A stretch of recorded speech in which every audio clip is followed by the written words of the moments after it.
ನಮಸ್ಕಾರ. ಮುಖ್ಯಾಂಶಗಳು. ಬಿಜೆಪಿ ರಾಜ್ಯ ಕಾರ್ಯಕಾರಿಣಿ ಯಶಸ್ವಿ. ಪಕ್ಷದ ಬಲವರ್ಧನೆ, ಜನಸ್ನೇಹಿ ಆಡಳಿತ ಕುರಿತು ಮಹತ್ವದ ಚರ್ಚೆ. ಮುಖ್ಯಮಂತ್ರಿ ಬಸವರಾಜ ಬೊಮ್ಮಾಯಿ. ದೇಶದ ಆರ್ಥಿಕಾಭಿವೃದ್ಧಿಗೆ ಬೆಂಗಳೂರಿನ ಕೊಡುಗೆ ಗಣನೀಯ.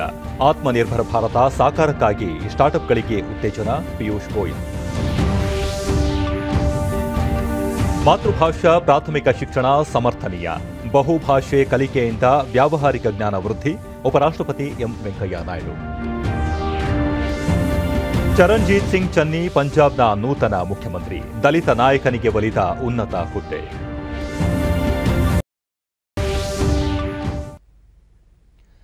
ವಾರ್ತೆಗಳ ವಿವರ. ವಿಧಾನಮಂಡಲ ಅಧಿವೇಶನದ ಬಳಿಕ ರಾಜ್ಯ ಪ್ರವಾಸ ಕೈಗೊಳ್ಳುವ ಮೂಲಕ ಆಡಳಿತಕ್ಕೆ ಚುರುಕು ನೀಡಲಾಗುವುದು ಎಂದು ಮುಖ್ಯಮಂತ್ರಿ ಬಸವರಾಜ ಬೊಮ್ಮಾಯಿ ದಾವಣಗೆರೆಯಲ್ಲಿ ಇಂದು ತಿಳಿಸಿದ್ದಾರೆ.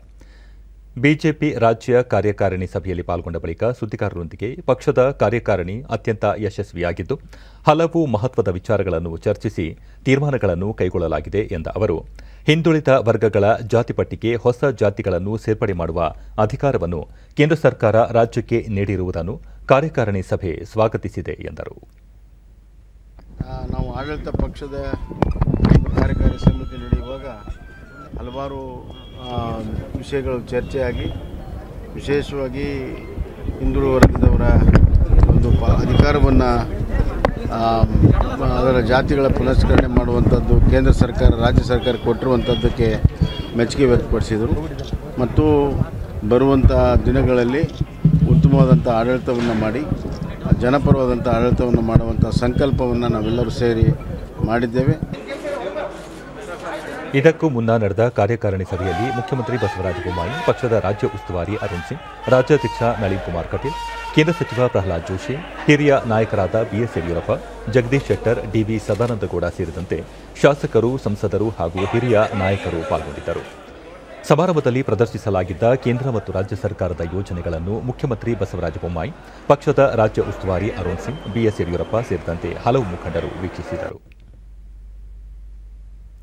ಬಸವರಾಜ ಬೊಮ್ಮಾಯಿ, ಕೇಂದ್ರದ ಹಲವು ಯೋಜನೆಗಳು ಜನಪರವಾಗಿವೆ. ರೈತರ ಆದಾಯ ದ್ವಿಗುಣ ಮಾಡುವ ಮೂಲಕ ಮಾರುಕಟ್ಟೆಯಿಂದ ಬೀಜ ಉತ್ಪಾದನೆವರೆಗೂ ಹೆಚ್ಚಿನ ಪ್ರೋತ್ಸಾಹ ನೀಡುತ್ತಿದೆ.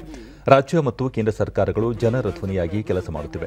ರಾಜ್ಯ ಸರ್ಕಾರ ಹಾಲು ಉತ್ಪಾದನೆ, ಮಹಿಳೆಯರ ಸಬಲೀಕರಣಕ್ಕೆ ಭಾಗ್ಯಲಕ್ಷ್ಮಿ ಯೋಜನೆ ಸೇರಿದಂತೆ ರಾಜ್ಯದ ಜನರ ಗುಣಮಟ್ಟ ಹೆಚ್ಚಿಸುವ ಸಲುವಾಗಿ ವಿವಿಧ ಕಾರ್ಯಕ್ರಮಗಳನ್ನು ರೂಪಿಸಿದೆ ಎಂದರು. ಗ್ರಾಮೀಣ ಅಭಿವೃದ್ಧಿಗೆ ಹೆಚ್ಚಿನ ಆದ್ಯತೆ ನೀಡಲಾಗುತ್ತಿದ್ದು, ಜನರ ವಿಶ್ವಾಸ, ನಂಬಿಕೆ ಉಳಿಸಿಕೊಂಡು 100ರಷ್ಟು ಯಶಸ್ವಿ ಆಡಳಿತ ನೀಡಲು ಸಿದ್ಧರಾಗಿದ್ದೇವೆ ಎಂದು ವಿಶ್ವಾಸ ವ್ಯಕ್ತಪಡಿಸಿದರು. ಜೊತೆಗೆ ಗುರುತಿಸಿಕೊಳ್ತಾ ಇದ್ದಾರೆ. ಮಹಿಳಾ ಮತ್ತು ಮಕ್ಕಳ ಕಲ್ಯಾಣಕ್ಕೆ, ಸಬಲೀಕರಣಕ್ಕೆ ಅವರು ಕೊಟ್ಟಿರುವಂತಹ ವಿದ್ಯಾರ್ಥಿನಿಗಳಿಗೆ ಸೈಕಲ್ನಿಂದ ಹಿಡಿದು ಹಲವಾರು ಕಾರ್ಯಕ್ರಮಗಳು, ಭಾಗ್ಯಲಕ್ಷ್ಮಿ ಯೋಜನೆ, ಹೀಗೆ ಕರ್ನಾಟಕದ ಒಂದು ಜನರ ಜೀವನ ಗುಣಮಟ್ಟವನ್ನು ಹೆಚ್ಚಿಸುವ ಸಲುವಾಗಿ ಹಲವಾರು ಕಾರ್ಯಕ್ರಮಗಳನ್ನು ಕೊಟ್ಟಿದ್ದಾರೆ. ಆ ಎಲ್ಲ ಕಾರ್ಯಕ್ರಮಗಳನ್ನು ಮುಂದುವರಿಸಿಕೊಂಡು ಹೋಗುವಂತಹ ಜವಾಬ್ದಾರಿ ಇವತ್ತಿನ ನಮ್ಮ ಸರ್ಕಾರಕ್ಕೆ ಇದೆ ಅನ್ನುವಂಥ ಮಾತನ್ನ ಈ ಸಂದರ್ಭದಲ್ಲಿ ನಾನು ಹೇಳಕ್ಕೆ ಇಚ್ಛೆಪಡ್ತೇನೆ. ನಮ್ಮ ದೃಷ್ಟಿ ಗ್ರಾಮಗಳನ್ನು ಸದೃಢ ಮಾಡುವಂತ, ಅಭಿವೃದ್ಧಿಪಡಿಸುವಂತಹದ್ದು. ಹೀಗಾಗಿ ಗ್ರಾಮೀಣ ಅಭಿವೃದ್ಧಿಗೆ ಅಮೃತ ಯೋಜನೆಗಳನ್ನು ಜೋಡಿಸಿದ್ದೇವೆ. ಪಂಚಾಯತ್ ರಾಜ್ಯಕ್ಕೆ ಅಮೃತ ಯೋಜನೆಗಳನ್ನು ಜೋಡಿಸಿದ್ದೇವೆ. ಮನೆಗಳನ್ನು ಕಟ್ಟೋದಕ್ಕೆ ಅಮೃತ ಯೋಜನೆಯನ್ನು ಗ್ರಾಮೀಣ ಮಟ್ಟದಲ್ಲಿ ಇವತ್ತು ನಾವು ಜೋಡಿಸಿದ್ದೇವೆ. ಸುಮಾರು 5 ಲಕ್ಷ ಮನೆಗಳನ್ನು ಕೊಡಬೇಕು, ಅದರಲ್ಲಿ 4 ಲಕ್ಷ ಗ್ರಾಮೀಣ ಪ್ರದೇಶದಲ್ಲಿ ಕೊಡಬೇಕನ್ನುವಂಥ ನಿರ್ಣಯವನ್ನು ನಾವು ಮಾಡಿದ್ದೇವೆ. ನಂತರ ಮಾತನಾಡಿದ ಬಿಜೆಪಿ ರಾಜ್ಯ ಉಸ್ತುವಾರಿ ಅರುಣ್ ಸಿಂಗ್, ರಾಜ್ಯದ ಅಭಿವೃದ್ಧಿಗೆ ಪೂರಕವಾಗಿ ಬಿಜೆಪಿ ಹಲವು ಮಹತ್ವಾಕಾಂಕ್ಷೆಯ ಕಾರ್ಯಯೋಜನೆಗಳನ್ನು ಜಾರಿಗೆ ತಂದಿದೆ. ಮುಖ್ಯಮಂತ್ರಿಗಳ ಉತ್ಸಾಹ ಮತ್ತು ದೂರದೃಷ್ಟಿಗೆ ಪೂರಕವಾಗಿ ಕಾರ್ಯಕರ್ತರು ಕೈಜೋಡಿಸಿ ಮುನ್ನಡೆಯಬೇಕು ಎಂದರು. ರಾಜ್ಯದಲ್ಲಿ ಬಿಜೆಪಿ ಪಕ್ಷ ಬಲಿಷ್ಠವಾಗಿದೆ ಎಂಬುದಕ್ಕೆ ಇತ್ತೀಚೆಗೆ ನಡೆದ 3 ಮಹಾನಗರ ಪಾಲಿಕೆಗಳ ಚುನಾವಣಾ ಫಲಿತಾಂಶ ಸಾಕ್ಷಿಯಾಗಿದೆ. ಮುಂಬರುವ 2023ರ ವಿಧಾನಸಭೆ ಚುನಾವಣೆಯಲ್ಲಿ ಬಿಜೆಪಿ ಅತಿ ಹೆಚ್ಚು ಸ್ಥಾನಗಳನ್ನು ಗೆಲ್ಲುವ ಮೂಲಕ ರಾಜ್ಯದ ಅಭಿವೃದ್ಧಿಗೆ ಶ್ರಮಿಸಲಿದೆ ಎಂದು ತಿಳಿಸಿದರು. आप सबके संगठन के प्रयासों से जब शुरू हुआ, यह विजय रथ लगातार चलते रहना चाहिए. जनप्रतिनिधि संगठन के काम को प्राथमिकता देकर के कार्यकर्ताओं के साथ मिलकर के लगातार यह सुनिश्चित करे कि एक भी बूथ ऐसा न हो जिसमें भारतीय जनता पार्टी न जीते। हमारा लक्ष्य स्पष्ट होना चाहिए कि भारतीय जनता पार्टी सभी बूथों पे जीतेगी और सभी विधानसभा में हम प्रभावी रूप से चुनाव लड़ेंगे और जीतने का प्रयास। ಬಿಎಸ್ ಯಡಿಯೂರಪ್ಪ ಕೇಂದ್ರ ಸರ್ಕಾರದ ಯೋಜನೆಗಳನ್ನು ಜನರಿಗೆ ತಲುಪಿಸುವ ಸಲುವಾಗಿ ರಾಜ್ಯದ ಉದ್ದಗಲಕ್ಕೂ ನಿರಂತರವಾಗಿ 1 ತಿಂಗಳು ಪ್ರವಾಸ ಕೈಗೊಂಡು ಪಕ್ಷವನ್ನು ಬಲಪಡಿಸಲು ಶ್ರಮಿಸುವುದಾಗಿ ತಿಳಿಸಿದರು. ಒಂದಲ್ಲ ಒಂದು ಚುನಾವಣೆ, ಗ್ರಾಮ ಪಂಚಾಯಿತಿ, ತಾಲೂಕು ಪಂಚಾಯಿತಿ, ಜಿಲ್ಲಾ ಪಂಚಾಯಿತಿ, 2 ಉಪಚುನಾವಣೆಗಳು, 25 ಎಂಎಲ್ಸಿ ಚುನಾವಣೆಗಳು, ಇದೆಲ್ಲವನ್ನ ನಾವು ಯಶಸ್ವಿಯಾಗಿ ನಿಭಾಯಿಸಿದಾಗ ಮಾತ್ರ ಇಷ್ಟು ದೊಡ್ಡ ಸಂಖ್ಯೆಯಲ್ಲಿ ನಾವು ಕಾರ್ಯಕರ್ತರು ಸೇರಿ ನಾವು ನರೇಂದ್ರ ಮೋದಿಜಿಯವರ ನೇತೃತ್ವದ ಕಾರ್ಯಕರ್ತರನ್ನು ತಿಳ್ಕೊಳ್ಳೋಕೆ ನಾವು ನಿಜಕ್ಕೂ ಸಹ ಅದಕ್ಕೆ ಶೋಭೆ ತರುವಂತ ಕೆಲಸವನ್ನು ನಾವು ಮಾಡಬೇಕಾಗಿದೆ. ಆ ದಿಕ್ಕಿನಲ್ಲಿ ನಾವು ನೀವೆಲ್ಲ ಪ್ರಾಮಾಣಿಕ ಪ್ರಯತ್ನವನ್ನು ಮಾಡೋಣ.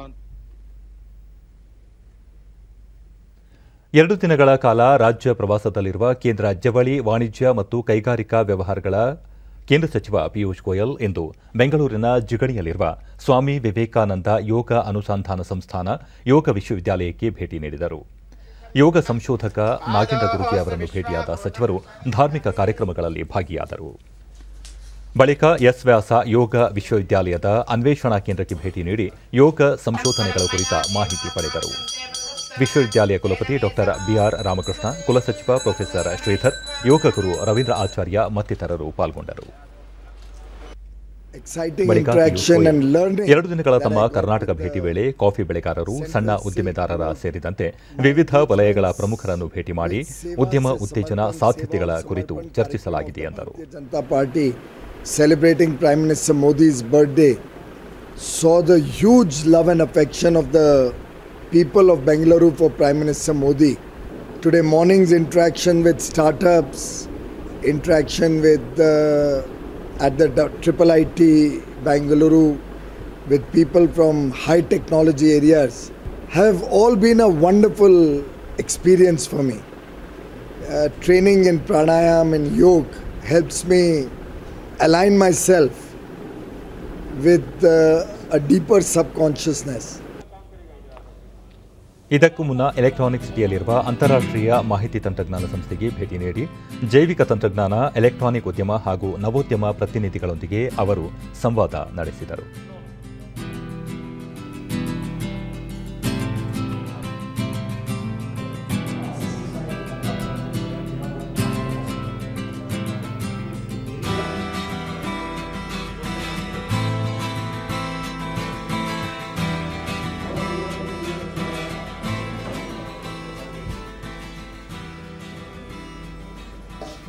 By which they can grow. Learning that we have to make EV mainstream in India. Incidentally, if you look at the statistics. ನಂತರ ಭಾರತವನ್ನು ವಿಶ್ವದ ನಾವೀನ್ಯತೆಯ ತಾಣವಾಗಿಸಲು ಅಗತ್ಯ ಕ್ರಮ ಕೈಗೊಳ್ಳುವುದಾಗಿ ಹಾಗೂ ಮಾಹಿತಿ, ಜೈವಿಕ ತಂತ್ರಜ್ಞಾನ ವಲಯಕ್ಕೆ ಉತ್ತೇಜನ ನೀಡುವುದಾಗಿ ಅವರು ತಿಳಿಸಿದರು. ದೇಶದ ಆರ್ಥಿಕ ಅಭಿವೃದ್ಧಿಗೆ ಬೆಂಗಳೂರು ತನ್ನದೇ ಕೊಡುಗೆ ನೀಡುತ್ತಿದೆ ಎಂದ ಅವರು ಖಾಸಗಿ ಸಂಸ್ಥೆಗಳ ಮುಖ್ಯಸ್ಥರು ತಮ್ಮ ಅಭಿಪ್ರಾಯ ಹಾಗೂ ಹೊಸ ಯೋಜನೆಗಳನ್ನು ಸರ್ಕಾರದೊಂದಿಗೆ ನೇರವಾಗಿ ಹಂಚಿಕೊಳ್ಳಬೇಕು. ಇದರಿಂದ ದೇಶದ ಆರ್ಥಿಕತೆ ಜೊತೆಗೆ ಕೈಗಾರಿಕೆಗಳ ಅಭಿವೃದ್ಧಿಗೂ ಸಹಾಯವಾಗಲಿದೆ ಎಂದರು. ದೊಡ್ಡ ಕೈಗಾರಿಕೋದ್ಯಮಿಗಳು ಎಂಎಸ್ಎಂಇ ಜೊತೆಗೆ ಹಣಕಾಸು ವ್ಯವಹಾರ ಮಾಡುವ ವಿಚಾರದಲ್ಲಿ ಪಾರದರ್ಶಕವಾಗಿರಬೇಕು. ಸಣ್ಣ ಕೈಗಾರಿಕೆಗಳ ಅಭಿವೃದ್ಧಿಗೂ ಸಹಕರಿಸಬೇಕು. ಈ ಮೂಲಕ ದೇಶದ ತಂತ್ರಜ್ಞಾನ ಬದಲಾವಣೆಗೆ ಸಹಕಾರ ನೀಡಬೇಕು ಎಂದು ಹೇಳಿದರು. ಆತ್ಮನಿರ್ಭರ ಭಾರತ ಪರಿಕಲ್ಪನೆ, ಸರ್ಕಾರಕ್ಕೆ ಸ್ಟಾರ್ಟ್ಅಪ್ಗಳ ಕೊಡುಗೆ ಮತ್ತು ಭವಿಷ್ಯದಲ್ಲಿ ಉದ್ಯಮಿಗಳನ್ನು ಸ್ಥಾಪಿಸಲು ಅಗತ್ಯವಿರುವ ಕ್ರಮಗಳ ಕುರಿತು ಉದ್ಯಮಿಗಳೊಂದಿಗೆ ಮಾಹಿತಿ ಹಂಚಿಕೊಂಡರು.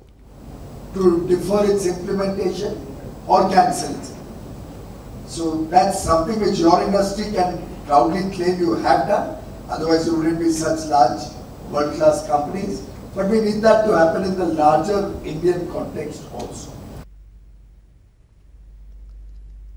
ರಾಜ್ಯದಲ್ಲಿ ಇಂದು ಹೊಸದಾಗಿ 783 ಕೋವಿಡ್ ಪ್ರಕರಣಗಳು ದೃಢಪಟ್ಟಿದ್ದು, ಇದರೊಂದಿಗೆ ಒಟ್ಟು ಸೋಂಕು ಪ್ರಕರಣಗಳ ಸಂಖ್ಯೆ 29,67,866ಕ್ಕೆ ಏರಿಕೆಯಾಗಿದೆ. ಇಂದು 1,139 ಮಂದಿ ಆಸ್ಪತ್ರೆಯಿಂದ ಬಿಡುಗಡೆಯಾಗಿದ್ದು, ಇದುವರೆಗೂ ಗುಣಮುಖರಾದವರ ಒಟ್ಟು ಸಂಖ್ಯೆ 29,14,852ಕ್ಕೆ ತಲುಪಿದೆ. ಇಂದು 16 ಮಂದಿ ಸಾವನ್ನಪ್ಪಿದ್ದು, ಮೃತಪಟ್ಟವರ ಸಂಖ್ಯೆ 37,603ಕ್ಕೆ ಏರಿಕೆಯಾಗಿದೆ. ಸದ್ಯ ರಾಜ್ಯದಲ್ಲಿ 15,383 ಸಕ್ರಿಯ ಪ್ರಕರಣಗಳಿವೆ ಎಂದು ಆರೋಗ್ಯ ಮತ್ತು ಕುಟುಂಬ ಕಲ್ಯಾಣ ಇಲಾಖೆ ತಿಳಿಸಿದೆ. ಬೆಂಗಳೂರಿನಲ್ಲಿ 267 ಮಂದಿಗೆ ಸೋಂಕು ತಗುಲಿದ್ದು ಒಟ್ಟು ಸೋಂಕು ಪ್ರಕರಣಗಳ ಸಂಖ್ಯೆ 12,43,480ಕ್ಕೆ ಏರಿಕೆಯಾಗಿದೆ. ಇಂದು 277 ಮಂದಿ ಆಸ್ಪತ್ರೆಯಿಂದ ಬಿಡುಗಡೆಯಾಗಿದ್ದು ಇದುವರೆಗೂ ಒಟ್ಟು 12,19,916 ಮಂದಿ ಗುಣಮುಖರಾಗಿದ್ದಾರೆ. ಸದ್ಯ 7,474 ಸಕ್ರಿಯ ಪ್ರಕರಣಗಳಿವೆ. ಬೆಂಗಳೂರಿನಲ್ಲಿ 7 ಮಂದಿ ಸಾವನ್ನಪ್ಪಿದ್ದು ಇದುವರೆಗೂ ಒಟ್ಟು 16,089 ಮಂದಿ ಸಾವನ್ನಪ್ಪಿದ್ದಾರೆ. ಬಾಗಲಕೋಟೆ, ಕೊಪ್ಪಳ, ರಾಯಚೂರು, ರಾಮನಗರ, ಯಾದಗಿರಿ ಜಿಲ್ಲೆಗಳಲ್ಲಿ ಯಾವುದೇ ಸೋಂಕು ಪ್ರಕರಣ ವರದಿಯಾಗಿಲ್ಲ. ಉಳಿದಂತೆ ರಾಜ್ಯದ ವಿವಿಧ ಜಿಲ್ಲೆಗಳಲ್ಲಿ ದಾಖಲಾಗಿರುವ ಸೋಂಕು ಪ್ರಕರಣಗಳ ಸಂಖ್ಯೆ ಈ ರೀತಿ ಇದೆ.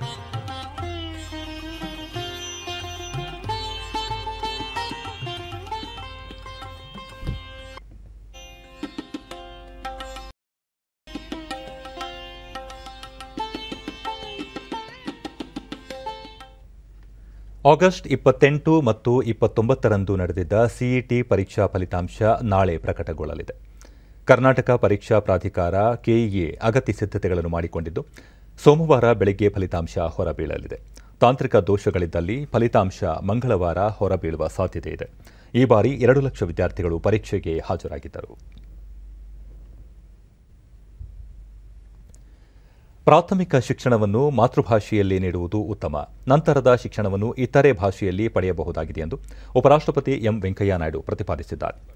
ಹರಿಯಾಣದ ಗುರುಗ್ರಾಮದಲ್ಲಿ ಇಂದು ನಡೆದ ಸಮಾರಂಭದಲ್ಲಿ ಖ್ಯಾತ ಚಿಂತಕ ಸರ್ ಚೋಟುರಾಮ್ ಅವರ ಲೇಖನಗಳು ಮತ್ತು ಭಾಷಣಗಳ ಸಂಕಲನವನ್ನು ಬಿಡುಗಡೆ ಮಾಡಿ ಅವರು ಮಾತನಾಡಿದರು. ಯಾವುದೇ ಭಾಷೆಯನ್ನು ದ್ವೇಷಿಸುವುದು ಉಚಿತವಲ್ಲ. ಎಲ್ಲ ಭಾಷೆಗಳನ್ನು ಪ್ರೀತಿಸಬೇಕು, ಆದರೆ ಮಾತೃಭಾಷೆಗೆ ಆದ್ಯತೆ ನೀಡಬೇಕು ಎಂದು ಕರೆ ನೀಡಿದರು. ಮೊದಲು ನಮ್ಮ ಮಾತೃಭಾಷೆಗೆ ಆದ್ಯತೆ ನೀಡಬೇಕು, ನಂತರ ಭಾರತೀಯ ಭಾಷೆಯನ್ನು ಕಲಿಯಬೇಕು. ಇದರಿಂದ ಸಾಕಷ್ಟು ಪ್ರಯೋಜನವಾಗಲಿದೆ. ಹಿಂದಿ ಇಲ್ಲದೆ ದೇಶ ಮುಂದೆ ಸಾಗಲು ಸಾಧ್ಯವಿಲ್ಲ. ನಾವು ಅನ್ಯ ಭಾಗದ ಜನರನ್ನು ಭೇಟಿಯಾಗುತ್ತೇವೆ, ಅವರೊಂದಿಗೆ ವ್ಯವಹರಿಸುತ್ತೇವೆ. ಈ ಸಂದರ್ಭದಲ್ಲಿ ಭಾರತೀಯ ಭಾಷೆಯ ಅಗತ್ಯವಿರುತ್ತದೆ ಎಂದು ಹೇಳಿದರು. ಅದೇ ರೀತಿ ಇಂಗ್ಲಿಷ್ ಭಾಷೆಯನ್ನು ಕಲಿತರೆ ಅಂತಾರಾಷ್ಟ್ರೀಯ ಮಟ್ಟದಲ್ಲಿ ಸುಲಭವಾಗಿ ವ್ಯವಹರಿಸಬಹುದಾಗಿದೆ. ಈ ಹಿನ್ನೆಲೆಯಲ್ಲಿ ಮಾತೃಭಾಷೆ ನಮ್ಮ ಕಣ್ಣುಗಳಿದ್ದಂತೆ. ಇಂಗ್ಲಿಷ್ ಮತ್ತು ಇತರೆ ಭಾಷೆಗಳು ಕನ್ನಡಕಗಳಿದ್ದಂತೆ. ಕಣ್ಣುಗಳೇ ಇಲ್ಲದಿದ್ದರೆ ಕನ್ನಡಕವನ್ನು ಧರಿಸುವುದಾದರೂ ಹೇಗೆ ಎಂದು ಹೇಳಿದರು. अपना मातृभाषा बाद में भारतीय भाषा सीखने से बहुत फायदा होगा, ये मैं हमेशा उनको बताता हूँ. और मैंने उनको एक फार्मूला दिया. वहाँ कुछ लोग ये सेंटिमेंट में हिंदी अभी भी विरोध करने वाले हैं. कुछ लोग मातृभाषा हमारा आंख है ना, ऐसा है. और जो अंग्रेजी बाकी भाषा चश्मा जैसा है. आंख है तो चश्मा डालने से कोई फायदा होगा. आंख ही नहीं है तो फिर चश्मा डालने से आप रेबॉन ग्लासेस पहने तो भी आपका जुबान से कुछ बाहर आएगा नहीं. तो इसलिए मातृभाषा बहुत ज़रूरी है. और भारतीय भाषा और भी ज़रूरी है. भारत में आप लोगों से मिलना जुलना, अपना भावना को उनको बताना है तो वो भाषा भी आपको. ಪಂಜಾಬ್ನ ನೂತನ ಮುಖ್ಯಮಂತ್ರಿಯಾಗಿ ಚರಣ್ಜೀತ್ ಸಿಂಗ್ ಚನ್ನಿ ಆಯ್ಕೆಯಾಗಿದ್ದಾರೆ. ಈ ವಿಚಾರವನ್ನು ಪಂಜಾಬ್ನ ಕಾಂಗ್ರೆಸ್ ಉಸ್ತುವಾರಿ ಹರೀಶ್ ರಾವತ್ ಟ್ವೀಟ್ ಮಾಡಿ ಘೋಷಣೆ ಮಾಡಿದ್ದಾರೆ. ನಿನ್ನೆ ಕ್ಯಾಪ್ಟನ್ ಅಮರಿಂದರ್ ಸಿಂಗ್ ಮುಖ್ಯಮಂತ್ರಿ ಸ್ಥಾನಕ್ಕೆ ದಿಢೀರ್ ರಾಜೀನಾಮೆ ನೀಡಿದ ಹಿನ್ನೆಲೆಯಲ್ಲಿ ಬಿಕ್ಕಟ್ಟು ತಲೆದೋರಿತು. ನೂತನ ಮುಖ್ಯಮಂತ್ರಿ ಸ್ಥಾನಕ್ಕೆ ಆಯ್ಕೆ ಮಾಡಲು ನಿನ್ನೆಯಿಂದಲೇ ಪಂಜಾಬ್ ಕಾಂಗ್ರೆಸ್ ವಲಯದಲ್ಲಿ ಬಿರುಸಿನ ಚಟುವಟಿಕೆಗಳು ನಡೆದಿದ್ದವು. ಹಿರಿಯ ನಾಯಕಿ ಅಂಬಿಕಾ ಸೋನಿ ಅವರನ್ನು ಮುಖ್ಯಮಂತ್ರಿ ಸ್ಥಾನವನ್ನು ವಹಿಸಿಕೊಳ್ಳುವಂತೆ ಕಾಂಗ್ರೆಸ್ ಹೈಕಮಾಂಡ್ ಸೂಚಿಸಿತ್ತು. ಆದರೆ ಆರೋಗ್ಯ ಮತ್ತು ಇತರೆ ಕಾರಣಗಳಿಂದ ಅಂಬಿಕಾ ಸೋನಿ ಅವರು ಮುಖ್ಯಮಂತ್ರಿ ಸ್ಥಾನವನ್ನು ನಿರಾಕರಿಸಿದ್ದರು. ಇಂದು ಇಡೀ ದಿನ ಮುಖ್ಯಮಂತ್ರಿ ಹುದ್ದೆಗೆ ನೇಮಕ ಮಾಡುವ ಸಂಬಂಧ ಸುದೀರ್ಘ ಚರ್ಚೆಗಳು ನಡೆದಿದ್ದವು. ಸಂಜೆ ವೇಳೆಗೆ ಹರೀಶ್ ರಾವತ್ ಅವರು ಟ್ವೀಟ್ ಮಾಡಿ ಚರಣ್ಜೀತ್ ಸಿಂಗ್ ಚನ್ನಿ ಅವರನ್ನು ಮುಖ್ಯಮಂತ್ರಿಯನ್ನಾಗಿ ನೇಮಕ ಮಾಡಲಾಗಿದೆ ಎಂದು ಘೋಷಣೆ ಮಾಡಲು ಸಂತಸವೆನಿಸುತ್ತದೆ ಎಂದು ತಿಳಿಸಿದ್ದಾರೆ. ಚರಣ್ಜೀತ್ ಸಿಂಗ್ ಚನ್ನಿ ಅವರು ಪಂಜಾಬ್ ರಾಜ್ಯದ ಮೊದಲ ದಲಿತ ಮುಖ್ಯಮಂತ್ರಿಯಾಗಲಿದ್ದಾರೆ. ಸಂಜೆ ರಾಜ್ಯಪಾಲರನ್ನು ಭೇಟಿ ಮಾಡಿ ತಮ್ಮ ಹಕ್ಕನ್ನು ಮಂಡಿಸಿದ್ದಾರೆ. ಸದ್ಯದಲ್ಲಿಯೇ ಮುಖ್ಯಮಂತ್ರಿಯಾಗಿ ಪ್ರಮಾಣ ವಚನ ಸ್ವೀಕರಿಸಲಿದ್ದಾರೆ. 2027ರ ವೇಳೆಗೆ ವಿಶ್ವದ ಒಟ್ಟು ನಗರ ಪ್ರದೇಶದ ಜನಸಂಖ್ಯೆಯ ಪ್ರಮಾಣ ಭಾರತದಲ್ಲಿ 11%ರಷ್ಟಾಗಲಿದೆ. ಈ ಮೂಲಕ ಭಾರತ ದೇಶವು ಚೈನಾ ದೇಶವನ್ನು ಹಿಂದಿಕ್ಕಲಿದೆ. ಇತ್ತೀಚೆಗೆ ನೀತಿ ಆಯೋಗ ಬಿಡುಗಡೆ ಮಾಡಿರುವ ವರದಿಯಲ್ಲಿ ಈ ವಿಷಯವನ್ನು ಉಲ್ಲೇಖ ಮಾಡಿದೆ. ಅಂದರೆ 2027ರ ವೇಳೆಗೆ ಭಾರತದ ನಗರ ಪ್ರದೇಶದ ಜನಸಂಖ್ಯೆಯು ವಿಶ್ವದ 11%ರಷ್ಟಕ್ಕೆ ಏರಿಕೆಯಾಗಲಿದೆ. ಈ ನಿಟ್ಟಿನಲ್ಲಿ ಭಾರತದ ಭವಿಷ್ಯದಲ್ಲಿ ನಗರೀಕರಣ ಪ್ರಮುಖ ಪಾತ್ರವನ್ನು ವಹಿಸಲಿದೆ. ಈ ದಿಸೆಯಲ್ಲಿ ಭಾರತದಲ್ಲಿ ನಗರ ಯೋಜನೆ ಸಾಮರ್ಥ್ಯದ ಕುರಿತು ನೀತಿ ಆಯೋಗ ವರದಿಯನ್ನು ಬಿಡುಗಡೆ ಮಾಡಿದೆ. ಮುಂಬರುವ ವರ್ಷಗಳಲ್ಲಿ ನಗರ ಪ್ರದೇಶಗಳು ಭಾರತೀಯ ಆರ್ಥಿಕತೆ ಬೆಳವಣಿಗೆಯ ಶಕ್ತಿ ಕೇಂದ್ರಗಳಾಗಲಿವೆ. ಈ ಹಿನ್ನೆಲೆಯಲ್ಲಿ ನಗರ ಯೋಜನೆ ಸೇರಿದಂತೆ ಇನ್ನಿತರೆ ವಿಚಾರಗಳ ನಮ್ಮ ದೇಶದ ಬೆಳವಣಿಗೆಗೆ ಅತ್ಯುತ್ತಮ ನೀತಿಯನ್ನು ರೂಪಿಸುವ ಅಗತ್ಯವಿದೆ ಎಂದು ನೀತಿ ಆಯೋಗ ತಿಳಿಸಿದೆ. ಪ್ರಧಾನಿ ನರೇಂದ್ರ ಮೋದಿ ಅವರಿಗೆ ಬಂದಿರುವ ಉಡುಗೊರೆಗಳು ಮತ್ತು ಸ್ಮರಣಿಕೆಗಳನ್ನು ಹರಾಜು ಮಾಡಲಾಗುತ್ತಿದೆ. ಈ ಬಗ್ಗೆ ಟ್ವೀಟ್ ಮಾಡಿರುವ ಪ್ರಧಾನಿ, ಹರಾಜು ಪ್ರಕ್ರಿಯೆಯಲ್ಲಿ ಪಾಲ್ಗೊಳ್ಳಬೇಕೆಂದು ದೇಶದ ಜನತೆಗೆ ಮನವಿ ಮಾಡಿದ್ದಾರೆ. ಈ ಹರಾಜಿನಲ್ಲಿ ಭಾರತೀಯ ಒಲಿಂಪಿಕ್ಸ್ ಪದಕ ವಿಜೇತರು ಪ್ರಧಾನಿಗೆ ನೀಡಿರುವ ಉಡುಗೊರೆಗಳು, ನೆನಪಿನ ಕಾಣಿಕೆಗಳು ಸೇರಿದಂತೆ ಇನ್ನಿತರೆ ಅತ್ಯಮೂಲ್ಯ ವಸ್ತುಗಳು ಇವೆ. ಇದರಿಂದ ಬರುವ ಹಣವನ್ನು ಗಂಗಾ ನದಿಯನ್ನು ಸ್ವಚ್ಛಗೊಳಿಸುವ ನಮಾಮಿ ಗಂಗೆ ಯೋಜನೆಗೆ ಬಳಸಿಕೊಳ್ಳಲಾಗುತ್ತದೆ ಎಂದು ಪ್ರಧಾನಿ ತಮ್ಮ ಟ್ವೀಟ್ನಲ್ಲಿ ತಿಳಿಸಿದ್ದಾರೆ.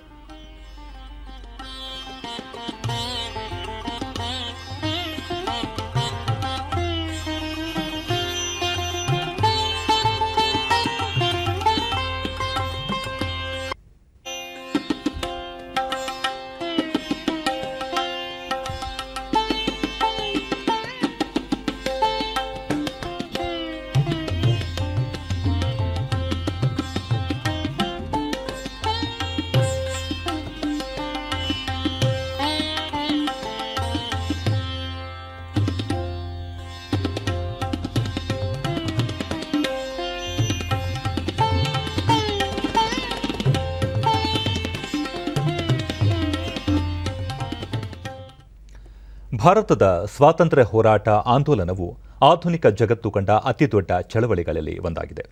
ಸ್ವಾತಂತ್ರ್ಯ ಹೋರಾಟದ ಘಟನೆಗಳು, ತಮ್ಮ ಸರ್ವಸ್ವವನ್ನು ತ್ಯಾಗ ಮಾಡಿದ ಹಲವು ಮಹನೀಯರ ಕುರಿತ ವಿಶೇಷ ವರದಿಯ ಸರಣಿ ಆಕಾಶವಾಣಿ ರಾಷ್ಟ್ರೀಯ ಸುದ್ದಿ ವಿಭಾಗದ ಸಹಕಾರದೊಂದಿಗೆ ಇಲ್ಲಿದೆ.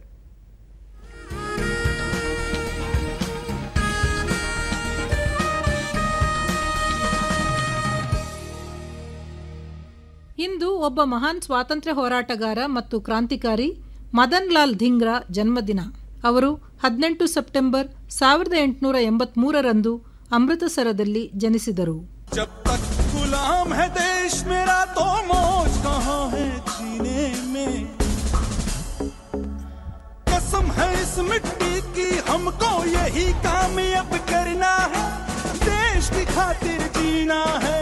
देश की खातिर मरना है, वंदे मातरम. 1909 ಜುಲೈನಲ್ಲಿ ಲಂಡನ್ನ ಇಂಪೀರಿಯಲ್ ಇನ್ಸ್ಟಿಟ್ಯೂಟ್ನಲ್ಲಿ ನಡೆದ ಒಂದು ಸಮಾವೇಶದಲ್ಲಿ ಭಾರತದ ರಾಜ್ಯ ಕಾರ್ಯದರ್ಶಿಯ ಸಲಹೆಗಾರರಾದ ಸರ್ ವಿಲಿಯಂ ಕರ್ಜನ್ ವೈಲಿಯನ್ನು ಧಿಂಗ್ರಾ ಹತ್ಯೆ ಮಾಡಿದರು. ನ್ಯಾಯಾಲಯದ ನ್ಯಾಯಸಮ್ಮತತೆಯನ್ನು ತಾನು ಪರಿಗಣಿಸುವುದಿಲ್ಲ ಎಂದು ಧಿಂಗ್ರಾ ಸರ್ಕಾರಿ ವಕೀಲರ ಸೇವೆಯನ್ನು ಪಡೆಯಲು ನಿರಾಕರಿಸಿದರು. ತನ್ನ ಕೃತ್ಯವು ಅಮಾನವೀಯ ಗಲ್ಲಿಗೇರಿಸುವಿಕೆ ಮತ್ತು ದೇಶಭಕ್ತ ಭಾರತೀಯರ ಸಾಗಣೆಗೆ ವಿನಮ್ರ ಪ್ರತೀಕಾರ ಎಂದು ಅವರು ಘೋಷಿಸಿದರು. ಅವರನ್ನು ನ್ಯಾಯಾಲಯದಿಂದ ಹೊರಗೊಯ್ಯುವಾಗ ಮುಖ್ಯ ನ್ಯಾಯಮೂರ್ತಿಗೆ ಹೇಳಿದರು, ಧನ್ಯವಾದಗಳು ಮೈಲಾರ್ಡ್, ನಾನು ಭಯಪಡುವುದಿಲ್ಲ. ನನ್ನ ತಾಯ್ನಾಡಿಗಾಗಿ ನನ್ನ ಪ್ರಾಣವನ್ನು ಅರ್ಪಿಸುವ ಗೌರವಕ್ಕೆ ಪಾತ್ರನಾದುದಕ್ಕೆ ನಾನು ಹೆಮ್ಮೆ ಪಡುತ್ತೇನೆ. ಮದನ್ ಲಾಲ್ ಧಿಂಗ್ರಾನಿಗೆ ಮರಣದಂಡನೆ ವಿಧಿಸಲಾಯಿತು. 26ನೇ ವಯಸ್ಸಿನಲ್ಲಿ 1909 ಆಗಸ್ಟ್ 17ರಂದು ಲಂಡನ್ನ ಪೆಂಟನ್ ವಿಲ್ಲೆ ಜೈಲಿನಲ್ಲಿ ಗಲ್ಲಿಗೇರಿಸಲಾಯಿತು.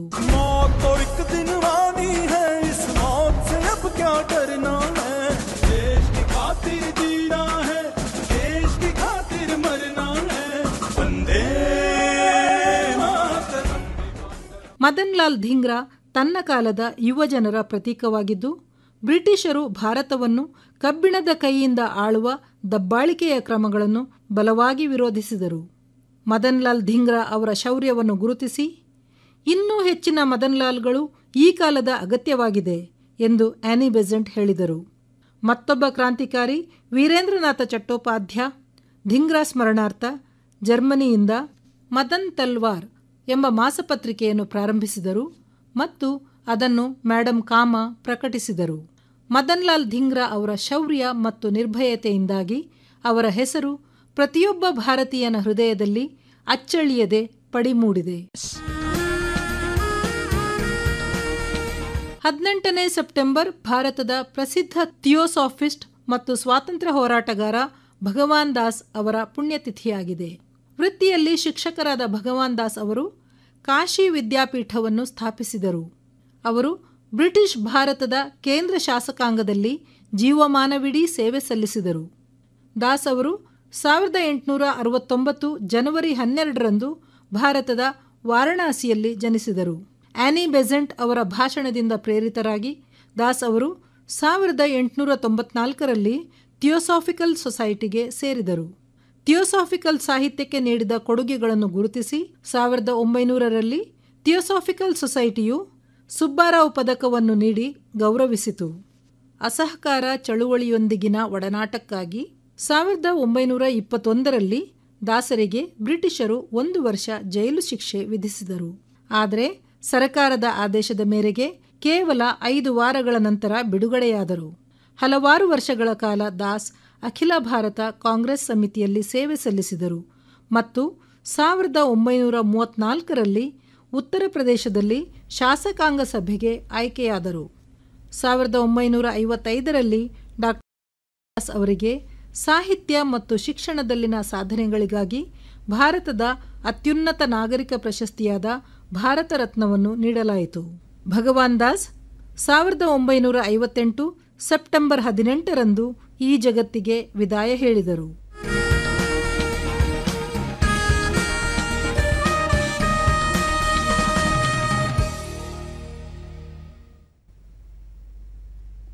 ಸೌದಿ ಅರೇಬಿಯಾದ ವಿದೇಶಾಂಗ ಸಚಿವ prince Faisal bin Farhan Al Saud ಅವರು 3 ದಿನಗಳ ಕಾಲ ಭಾರತ ಪ್ರವಾಸದಲ್ಲಿ ಇದ್ದಾರೆ. ಇಂದು ದೆಹಲಿಗೆ ಆಗಮಿಸಿದ್ದು ನಾಳೆ ವಿದೇಶಾಂಗ ಸಚಿವ ಡಾ ಎಸ್ ಜಯಶಂಕರ್ ಅವರನ್ನು ಭೇಟಿಯಾಗಿ ದ್ವಿಪಕ್ಷೀಯ ಸಂಬಂಧಗಳ ಕುರಿತು ಚರ್ಚೆ ನಡೆಸಲಿದ್ದಾರೆ. ನಾಳೆ ಫೈಸಲ್ ಅವರ ಪ್ರಧಾನಿ ನರೇಂದ್ರ ಮೋದಿ ಅವರೊಂದಿಗೂ ಭೇಟಿ ಕಾರ್ಯಕ್ರಮ ನಿಗದಿಯಾಗಿದೆ. ಉಪರಾಷ್ಟ್ರಪತಿ ಎಂ ವೆಂಕಯ್ಯ ನಾಯ್ಡು ಅವರು ಪ್ಯಾರಾಲಿಂಪಿಕ್ನಲ್ಲಿ ಅತ್ಯುತ್ತಮ ಸಾಧನೆ ಮಾಡಿದ ಹರಿಯಾಣದ ಕ್ರೀಡಾಪಟುಗಳನ್ನು ಇಂದು ಗುರುಗ್ರಾಮದಲ್ಲಿ ಸನ್ಮಾನಿಸಿದರು.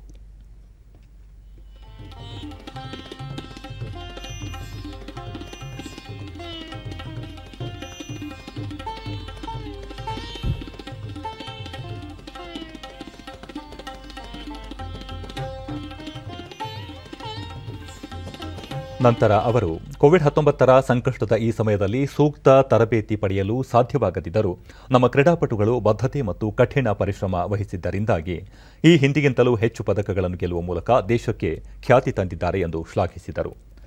ಟೋಕಿಯೋ ಒಲಿಂಪಿಕ್ ಮತ್ತು ಪ್ಯಾರಾಲಿಂಪಿಕ್ ಕ್ರೀಡಾಕೂಟಗಳಲ್ಲಿ ಪ್ರೇಕ್ಷಕರ ಬೆಂಬಲವಿಲ್ಲದೆ ನಮ್ಮ ಕ್ರೀಡಾಪಟುಗಳು ಇಂತಹ ಸಾಧನೆ ಮಾಡಿದ್ದಾರೆ. ಕ್ರೀಡಾಕೂಟದಲ್ಲಿ ಸ್ಪರ್ಧೆ ಮಾಡಿದ್ದ ಹರಿಯಾಣದ 19 ಕ್ರೀಡಾಪಟುಗಳಲ್ಲಿ 6 ಮಂದಿ ಪದಕ ಗೆದ್ದಿರುವುದು ಸಂತಸದ ವಿಚಾರವಾಗಿದೆ ಎಂದರು. ಹರಿಯಾಣ ಸರ್ಕಾರ ಅಗತ್ಯ ಸೌಲಭ್ಯವನ್ನು ಕಲ್ಪಿಸಿದ್ದರಿಂದ ಈ ಸ್ಪರ್ಧೆಗಳು ಅತ್ಯುತ್ತಮ ಸಾಧನೆ ತೋರಲು ಸಾಧ್ಯವಾಗಿದೆ ಎಂದು ಮೆಚ್ಚುಗೆ ವ್ಯಕ್ತಪಡಿಸಿದ ಉಪರಾಷ್ಟ್ರಪತಿಗಳು ಮುಂಬರುವ ವರ್ಷಗಳಲ್ಲಿ ಇನ್ನೂ ಹಿರಿಮೆ ತರುವಂತಾಗಲಿ ಎಂದು ಶುಭ ಹಾರೈಸಿದರು. ओलंपिक्स में भारतीय दल का प्रदर्शन बेहतर रहा. इस वर्ष के खेलों में देश ने सबसे अधिक पदक जीते. अभिनंदन करना चाहता हूं. अपना देश के लिए 19 पदक जीते, जिसमें से 5 स्वर्ण पदक और रजत पदक और 6 कांस्य पदक शामिल है. इसमें से 6 पदक हरियाणा के खिलाड़ियों ने जीते हैं. इसलिए विशेष रूप में Haryana has shown ट्रेमेंडस performance. You have really shown the valor and the potential of this great land, Haryana.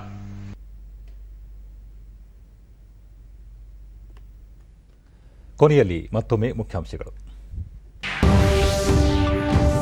BJP ರಾಜ್ಯ ಕಾರ್ಯಕಾರಿಣಿ ಯಶಸ್ವಿ, ಪಕ್ಷದ ಬಲವರ್ಧನೆ, ಜನಸ್ನೇಹಿ ಆಡಳಿತ ಕುರಿತು ಮಹತ್ವದ ಚರ್ಚೆ, ಮುಖ್ಯಮಂತ್ರಿ ಬಸವರಾಜ ಬೊಮ್ಮಾಯಿ. ದೇಶದ ಆರ್ಥಿಕಾಭಿವೃದ್ಧಿಗೆ ಬೆಂಗಳೂರಿನ ಕೊಡುಗೆ ಗಣನೀಯ, ಆತ್ಮನಿರ್ಭರ ಭಾರತ ಸಾಕಾರಕ್ಕಾಗಿ ಸ್ಟಾರ್ಟ್ಅಪ್ಗಳಿಗೆ ಉತ್ತೇಜನ, ಪಿಯೂಷ್ ಗೋಯಲ್. ಮಾತೃಭಾಷಾ ಪ್ರಾಥಮಿಕ ಶಿಕ್ಷಣ ಸಮರ್ಥನೀಯ, ಬಹುಭಾಷೆ ಕಲಿಕೆಯಿಂದ ವ್ಯಾವಹಾರಿಕ ಜ್ಞಾನ ವೃದ್ಧಿ, ಉಪರಾಷ್ಟ್ರಪತಿ ಎಂ ವೆಂಕಯ್ಯ ನಾಯ್ಡು. ಚರಣ್ಜೀತ್ ಸಿಂಗ್ ಚನ್ನಿ ಪಂಜಾಬ್ನ ನೂತನ ಮುಖ್ಯಮಂತ್ರಿ, ದಲಿತ ನಾಯಕನಿಗೆ ಒಲಿದ ಉನ್ನತ ಹುದ್ದೆ.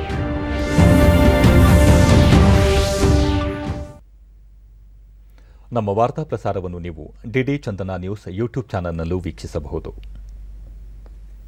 ವೀಕ್ಷಕರೇ, ವ್ಯಕ್ತಿಗತ ಅಂತರ ಕಾಪಾಡಿಕೊಳ್ಳುವುದರೊಂದಿಗೆ ನೀವು ಸುರಕ್ಷಿತವಾಗಿರಿ, ನಿಮ್ಮವರನ್ನು ಸುರಕ್ಷಿತವಾಗಿ ಇರಿಸಿ. ನೈರ್ಮಲ್ಯಕ್ಕೆ ಆದ್ಯತೆ ನೀಡುವುದರ ಜೊತೆಗೆ ಕೋವಿಡ್-19 ಮಾರ್ಗಸೂಚಿಗಳನ್ನು ತಪ್ಪದೇ ಪಾಲಿಸಿ. ಇಲ್ಲಿಗೆ ಇಂದಿನ ವಾರ್ತಾ ಪ್ರಸಾರ ಮುಕ್ತಾಯವಾಯಿತು. ಸತ್ಯ, ಸಮರ್ಥ, ಸಂಪೂರ್ಣ ಸುದ್ದಿಗಾಗಿ ವೀಕ್ಷಿಸಿ ಚಂದನ ವಾರ್ತೆ. ನಮ್ಮ ಮುಂದಿನ ವಾರ್ತಾ ಪ್ರಸಾರ ನಾಳೆ ಬೆಳಗ್ಗೆ 7:30 ನಮಸ್ಕಾರ.